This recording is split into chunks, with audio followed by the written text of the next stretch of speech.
আসসালামু আলাইকুম ওয়া রাহমাতুল্লাহি ওয়া বারাকাতুহু। জিন জাদু চিকিৎসা ও হিজামা সেন্টার থেকে আমি আবু বকর সিদ্দিক বলছি।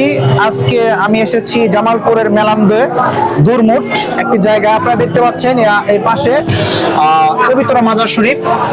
এখানে রয়েছেন হযরত শাহ কামাল ইয়ামিন রাহমাতুল্লাহ আলাই। আমরা এখানে দেখতে আসছি যে মূলত এই মাজারে মূলত হয় কি কি ঘটনা ঘটে, এটা আমরা আপনাদেরকে দেখাবো এবং আমরা খাদেমের সাথে কথা বলবো। চলেন ইনশাআল্লাহ, আপনারা আসেন। এই যে আপনারা চারিপাশে দেখতে পাচ্ছেন যে এই ঘটনাগুলো ঘটতেছে এবং আশেপাশে এগুলো চলছে। আপনারা আসলে বুঝতে পারতেছেন এখানে কি হচ্ছে।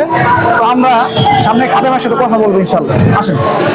আপনারা স্ক্রিনে যে ভিডিওটি দেখতে পাচ্ছেন, আজকে এই ভিডিও নিয়ে একটি কথা বলবো, কিছু কথা বলবো এবং এই মাজার সম্পর্কে বাংলাদেশের ইসলামিক স্কলাররা কি বলে সেই বিষয়ে আপনাদেরকে দেখাবো। আমরা দূর থেকে আসছি, আমাদের শেরপুর জেলা থেকে আসছি। আমরা তো শুনছি যে মাজার এখানে অনেক কিছু হয়, উল্টাপাল্টা হয়, অনেকে মাজার সাজদা করে। আসলে শুনবো যে মাজারের যে ঘটনাগুলি মানুষ আসে কি করে, এখানে আসার উদ্দেশ্য একটু বলতেন এবং আপনার নামটা বলবেন। আপনারা দেখেন আমাদের মাঝের এই শায়েখ উনি কি বলে, খাদেম অর্থাৎ মাজারের মানুষ কেন আছে এই বিষয়টা আপনারা শুনেন। এটা হযরত শাহ কামাল ইয়ামিনী রহমাতুল্লাহ আলাইহির উরুস মুবারক চলছে। এই উরুসে মানুষ মাজার শরীফে আসে, মিলাদ মাহফিল করে, কোরআন তিলাওয়াত করে, জিকির আজকার করে, জিয়ারত করে, দোয়া খাইর করে এবং মানামান্তি থাকলে দিয়ে চলে যায়। কেন ভাই এখানে কোরআন তেলাওয়াত করতে কেন আসবে, জিকির আজকার করতে কেন আসবে? কোরআন তেলাওয়াতের জায়গা তো এইখানে না। মানুষ কোরআন তেলাওয়াত করে মসজিদে, মাদ্রাসায়, কেন জিকির আজকার কেন? বাসায় কি জিকির আজকার হয় না? মসজিদে কি জিকির আজকার করা যায় না? মাজার শব্দের অর্থই হচ্ছে জিয়ারতের স্থান। প্রত্যেকটা হচ্ছে মুমিনের কবর হচ্ছে মাজার, অর্থাৎ জিয়ারতের জায়গা। এখানে গিয়ে কেন মানুষের মানত করবে? এখানে কোনো উল্টাপাল্টা কাজ হয় না, সিজদা করা হয় না। ফালতু কথা একদম কবি নেই। মাজারের চতুর্পাশে সেজদা এবং নামাজ পড়ার সাইনবোর্ড লাগাইছি। আমি 1 নাম্বার খাদেম, আমি সবাইকে আপনি এখানে নিষেধ করি। বেটা বেয়াদবি কিন্তু বেশি হয়ে যেতেছে। কি ভাই কি বললেন? আপনি নাকি সবাইকে নিষেধ করেন? আপনি পাপের কারখানা খুলে সবাইকে কেন নিষেধ করতে যাবেন? আপনি খুলবেনই কেন? পাপের কারখানা খুলে কেন সবাইকে নিষেধ করবেন আপনি? এখানে বলছে যে এখানে সিজদা করা হয় না, মাজারের চতুর্থ সাইডে হচ্ছে সিজদা করা যাবে না, লিমপ্লেট লাগানো। কিন্তু কথা হচ্ছে আমি যখন এখানে গিয়ে প্রবেশ করলাম, সেই ভিডিওটা আপনাদেরকে দেওয়া হয়নি। ওইখানে গিয়ে দেখলাম যে এক লোক মাজার গিয়ে সিজদা করছে। মাজার গিয়ে সিজদা করছে। তো এটা কি আদৌ ঠিক? আমি এখানে 9 বছর চলছে। এর আগে আমার আব্বা ছিল, এর আগে দাদা ছিল। আমরা বংশপরায়ণ খাদেম।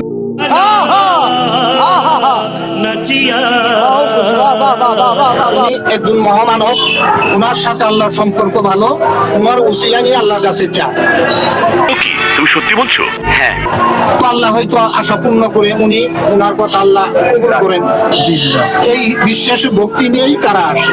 এটা হাস্যকর এই দেশের জনগণের জন্য হাস্যকর। হ্যাঁ ভাই কি বললে এটা? ওনার ওসিলা নিয়ে দোয়া করে, মানে উনি কি মরে যাওয়ার পর আবার জীবিত হয়ে গিয়েছে?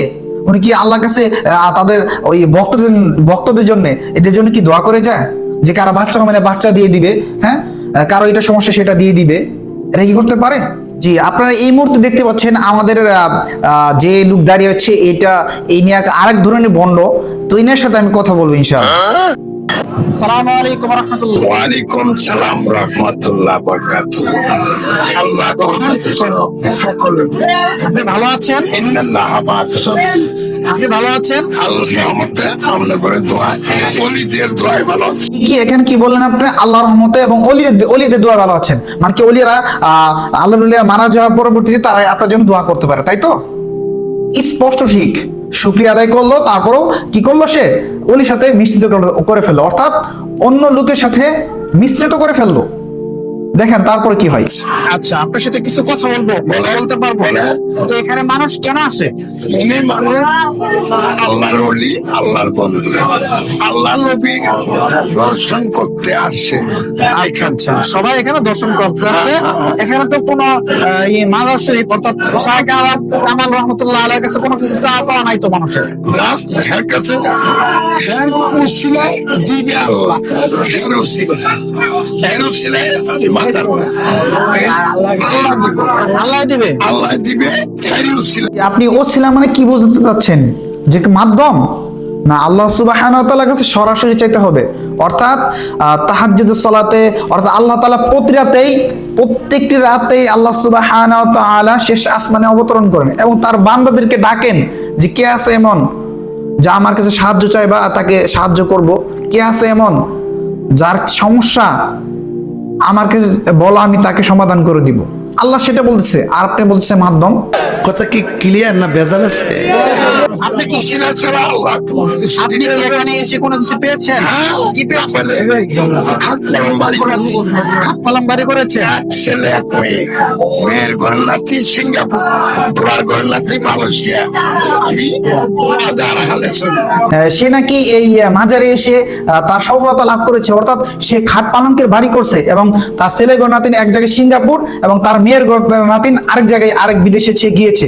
এই পুরোটাই দেখেন, যেই মানুষটা হচ্ছে আল্লাহ সুবহানাহু ওয়া তাআলার কাছে যাদের বাচ্চা হচ্ছে না, অর্থাৎ যেই মানুষগুলা তাদের বাচ্চার জন্য আল্লাহ সুবহানাহু ওয়া তাআলার কাছে দোয়া করছেন, আল্লাহ তাআলা পরীক্ষা করার জন্য সে সময় দেয়নি। কিন্তু সেই মানুষ যখন কোনো মাজারে গিয়ে কোনো পীর দরবারের কাছে সাহায্য চাইতেছে, তখনই বাচ্চাটা হয়ে গেল। অর্থাৎ আল্লাহ তাআলা ওই সময়ই তাকে দেওয়ার কথা ছিল, কিন্তু তখন হওয়ার কারণে নাম হলো কার, যে মাজার শরীফে গিয়ে অমুক বাবার দরবারে গিয়ে তার বাচ্চাটা হয়ে গেছে। ইট ইজ স্পষ্ট শিখ। তাহলে এখানে এসে আপনার মঙ্গল হয়েছে, আপনার ভালো হয়েছে, আপনি স্বীকার করেন। এখানে আমি অন্তত 25 বছর ধরে আছি। আচ্ছা আচ্ছা। আমি 1 মাস থাকি ওই চারিবিড়া আবর্জনা জঙ্গল সব করি। তুমি করলে এলে পাগলার করে উঠেন। আচ্ছা আচ্ছা। মনে করবো আপনাকে প্রশ্ন করি, এই যে আশেপাশে যে আমরা দেখছি যে ওই যে খাদেম সাহেব, যে একটা আমার খাদেম সাহেব আমাদেরকে বললেন যেখানে ওইভাবে বাদ্যযন্ত্র হয় না বা গান বাজ হয় না, মুখের বিল বলা না বিষয় ভিন্ন, এখানে আশেপাশে দেখছি গান বাজনা আগেও হয়েছে, এখন হয় না। ওই হইলে তোমার গতি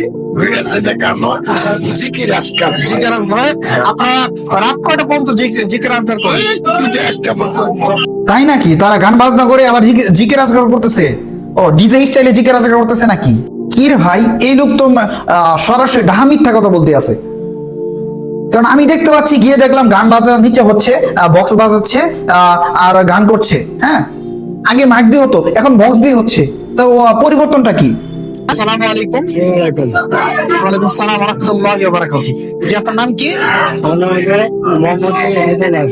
আচ্ছা, আপনি কি এই মাজার সম্পর্কে কিছু বলতে চান? অবশ্যই চাই। জি বলেন। বাবা, আমার বাপের ওটা প্রচুর সম্পদ আছে। জি, কিন্তু আমার পরিবার ভালো লাগে না, কিন্তু আইলে আমার ভালো লাগে। আমি অনুমতি করি না, আমি ওদের সেবা করি। নিঃসন্দেহে তুই ঠিক কথা বলেছিস। কি ধরনের সেবা করেন আপনি? আমি পায়না করলে আমি আজকে থাকবো। জি জি।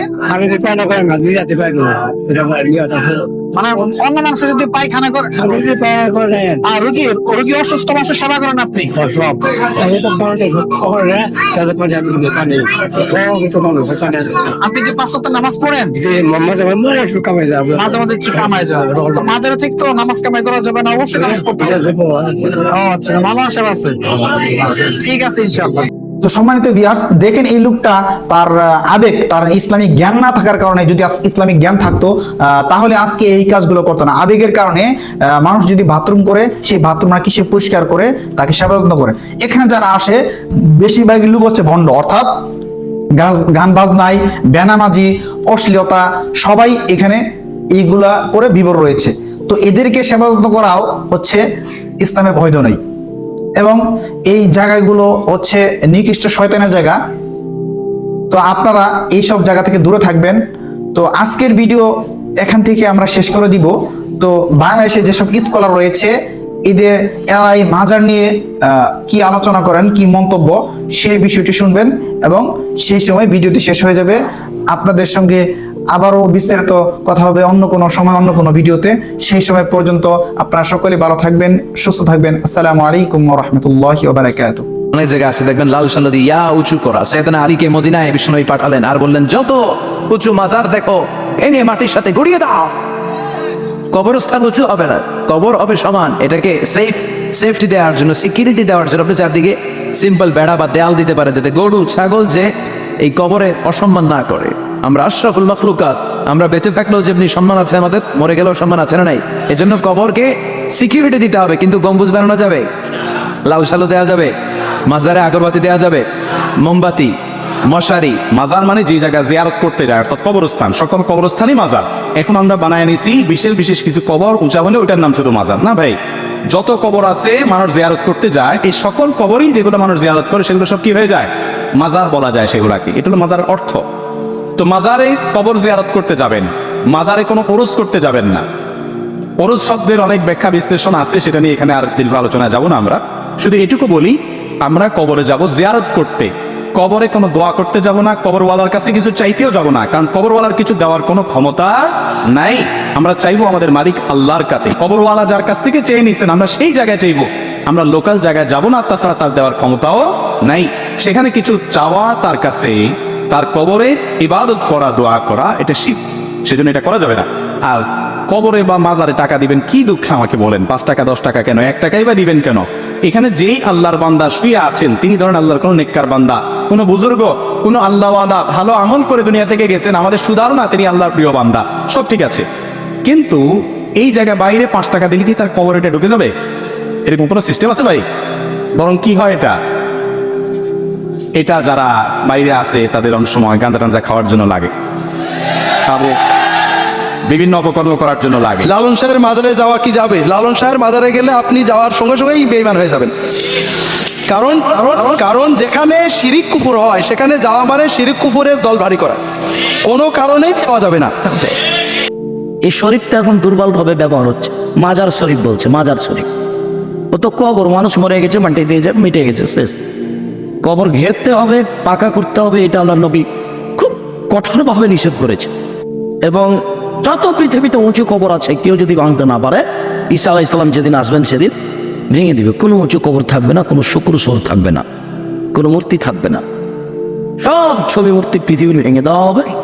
আপনার কবর উঁচুগুলো ভেঙে দেওয়া হবে, সেটা ইরাকে হোক আর ইরানে হোক আর বাংলাদেশে হোক, যেখানে হোক না, সেটা বড় হুজুরের হোক আর মেজো হুজুরের হোক আর ছোট হুজুরের হোক, জারি হোক, টিকবে না, যেহেতু মোহাম্মদ সাল্লাল্লাহু আলাইহি ওয়াসাল্লাম না করে দিয়েছে।